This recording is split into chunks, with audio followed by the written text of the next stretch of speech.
Electrical जी में आपका फिर से स्वागत है। आज मैं डीसी मोटर के घूर्णन का चुंबकीय सिद्धांत के बारे में बात करूंगा।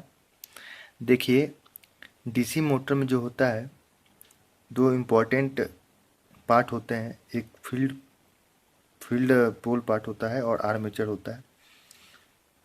इन फील्ड पोल में उत्पन्न होने वाले फील्ड फ्लक्स और आर्मेचर फ्लक्स दोनों के सामूहिक अभिक्रिया के कारण ही डीसी मोटर में घूर्णन टॉर्क उत्पन्न होता है।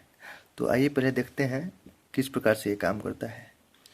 बात ये है कि इसमें पहले जब हम फील्ड फ्लक्स में फील्ड पोल में अगर हम इलेक्ट्रोमैग्नेटिक चुंबक बनाते हैं, चाहे परमानेंट मैग्नेट से चुंबक बनाते हैं, तो वहाँ पे फील्ड फ्लक्स स्थापित होता है जो कि नॉर्थ से साउथ की ओर डायरेक्शन होता है फील्ड फ्लक्स का। अब देखिए, इसमें मान लीजिए कि अपर साइड है फ्लक्स का और नीचे लोअर साइड है फ्लक्स का। ठीक है, इस प्रकार से फील्ड फ्लक्स हमारा बना है। फिर अब हम दूसरा क्या करते हैं, आर्मेचर वाइंडिंग जो होता है, आर्मेचर कॉइल होता है, उसमें दो साइड होते हैं। मानिए ए साइड है और ये बी साइड है, और इसमें हम सप्लाई देते हैं डीसी सप्लाई, पॉजिटिव और नेगेटिव। तो मानिए कि यहाँ से करंट एंट्री कर रहा है एक साइड से और दूसरी साइड से आउटसाइड में आ रहा है, मतलब दोनों तरफ की करंट की दिशा विपरीत है। तो इस प्रकार से दोनों ओर बनने वाली फ्लक्स की दिशा का गुण भी विपरीत होगा।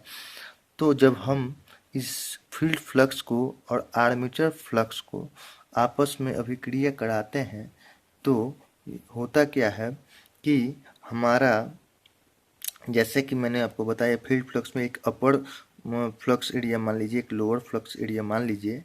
इसे अपर फ्लक्स एरिया मान लीजिए और ये लोअर फ्लक्स एरिया मान लीजिए। तो होता क्या है कि आर्मेचर फ्लक्स का एक कॉइल साइड अगर हम यहाँ मानते हैं तो ये क्या करता है, फील्ड फ्लक्स के लोअर साइड के फ्लक्स को सपोर्ट करेगा। कौन सा, आर्मेचर के कॉइल के ए साइड जो है लोअर साइड में सपोर्ट करेगा। ठीक है, सपोर्ट करेगा, मतलब यहाँ पे एडिटिव हो जाएगा, मतलब यहाँ पे फ्लक्स की मात्रा नीचे साइड में बढ़ जाएगी। किसके कारण, इस ए साइड कॉइल के द्वारा उत्पन्न हुए फ्लक्स के कारण ये दोनों मिल के आपस में यहाँ पे फ्लक्स की मात्रा को बढ़ा देंगे। फिर अब ये जो होता है बी साइड, वो उसका गुण जो है ए साइड से विपरीत दिशा में है। तो ये ए साइड जो कि नीचे फ्लक्स की मात्रा को बढ़ा रहा था, सपोर्ट कर रहा था, एडिटिव गुण था। तो बी वाला क्या करेगा, जो फील्ड फ्लक्स के अपर साइड है उसमें बी साइड जो है उसमें उत्पन्न फ्लक्स जो है ऊपर साइड में फ्लक्स की मात्रा को बढ़ा देगा, मतलब जुड़ जाएगा। इस कारण से एक तरफ से रिजल्टिव फ्लक्स की मात्रा में देखते हैं, एक साइड में लोअर साइड में फ्लक्स की मात्रा अधिक हो जा रही है और एक किनारे में अपर साइड में फ्लक्स की मात्रा अधिक हो जा रही है।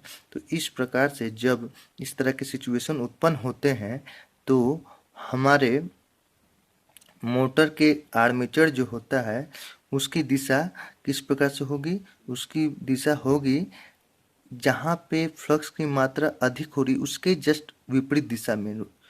ठीक है, जैसे नीचे यहाँ फ्लक्स की मात्रा अधिक हुई है ए साइड के कारण, ए साइड के फ्लक्स और नीचे लोअर वाले फ्लक्स के मिलने के कारण, तो जो आपका रोटर जो भागेगा किस तरफ भागेगा, उसके जस्ट विपरीत दिशा में अप की तरफ भागेगा। फिर यहाँ पे बी साइड और फील्ड फ्लक्स के मिलने के कारण जो अधिक मात्रा में फ्लक्स बनी है, और उस कारण से अब क्या होगा, नीचे इसके जस्ट विपरीत दिशा में आपको आर्मेचर का दूसरा भाग नीचे की ओर मूव करेगा। मतलब कहने का अर्थ ये हुआ कि ए साइड जो है वो आपको अगर ऊपर की तरफ मूव कर रहा है तो बी साइड जो है नीचे की तरफ मूव करेगा। तो इस प्रकार से ये इस तरह का रोटेटिंग टॉर्क जो होता है डीसी मोटर में उत्पन्न होता है, क्योंकि हमारा क्या होता है कि जो फील्ड फ्लक्स में जो होता है, इन फ्लक्स, फील्ड फ्लक्स और आर्मेचर फ्लक्स की प्रक्रिया के कारण एक रिजल्टिव फ्लक्स जो होता है वो एक अनबैलेंस कंडीशन फ्लक्स में ला देता है। एक साइड में अधिक ला देता है, एक साइड में कम लाता है, फिर एक साइड में अधिक लाता है, एक साइड में कम लाता है, जिसके कारण एक रोटेटिंग टॉर्क जो है आर्मेचर में उत्पन्न हो जाती है।